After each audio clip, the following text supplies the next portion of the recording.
Creativity is recognised as a universal property of human nature. Creative skills can be taught and everyone can achieve them given the right conditions and support.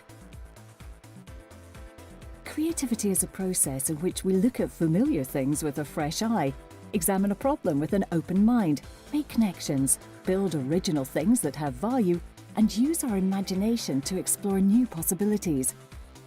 The Creative Learning Networks initiative is a key strategic strand in the Scottish Government's Education and the Arts, Culture and Creativity an Action Plan, which is directed at developing the role and impact of creativity within and across the curriculum.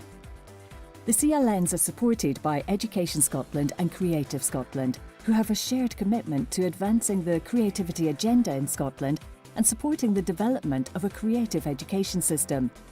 Both organisations are committed to providing the best cultural and creative opportunities to Scotland's children and young people.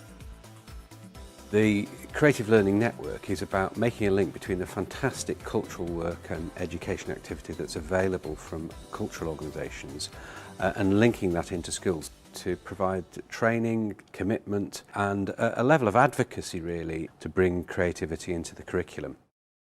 I think the networks will help us take forward a number of our key priorities. Our strategic objectives include leading the development of curriculum for excellence and really releasing the true potential of the creative curriculum that can support. And secondly, we're also very keen on developing more innovation, more creativity in the way that schools deliver the curriculum.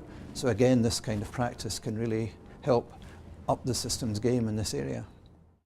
Local authorities are developing creative learning networks which bring together all those with an interest in children and young people's creative learning to form new partnerships and to work together, ensuring that young people are getting the best creative learning experiences and opportunities possible.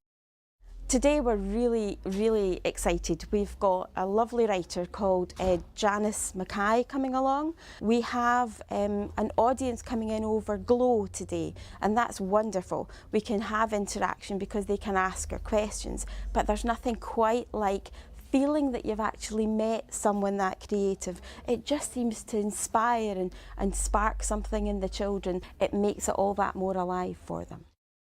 The networks are encouraging collaborative partnership working across the education, culture and community sectors, aiming ultimately to build young people's confidence, achievements and skills for future life and work.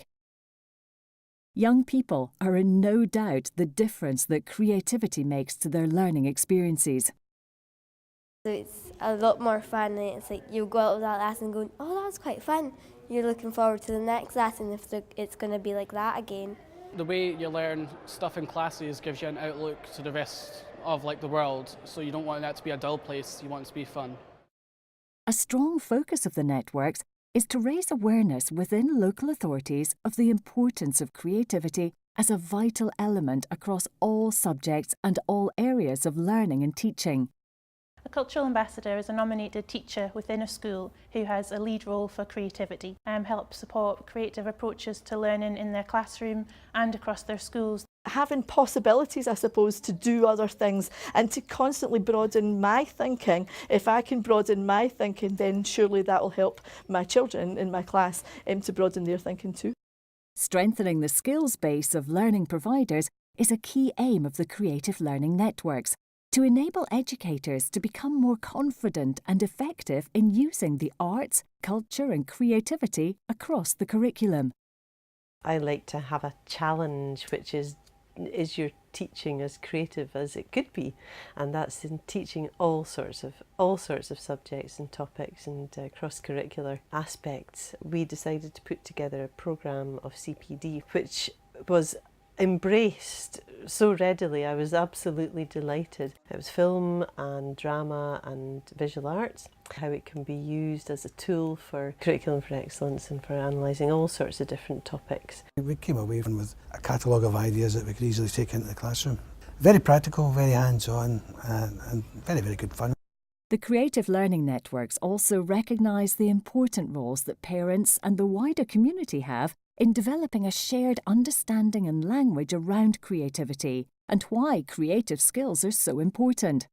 Well, being creative doesn't necessarily mean to say that you're sitting there drawing something. This is just what I was doing down there with my son on the beach, where we were playing with the sand and I was making sandcastles and he was making his road. Definitely is a good thing for a child to be able to express themselves in the only way that maybe a child can. As much as I can learn about what he's learning, I can help to reinforce it at home, which is only going to be a good thing to help his learning as he develops and grows. Creativity is clearly important on a national and global level for economic growth and development. But there is an increasing recognition that it is also key at an individual level. Creative skills improve the self-esteem, motivation and achievement of learners. The challenge for educators across all sectors is to nourish and develop children's natural creativity, to encourage them to grow and flourish.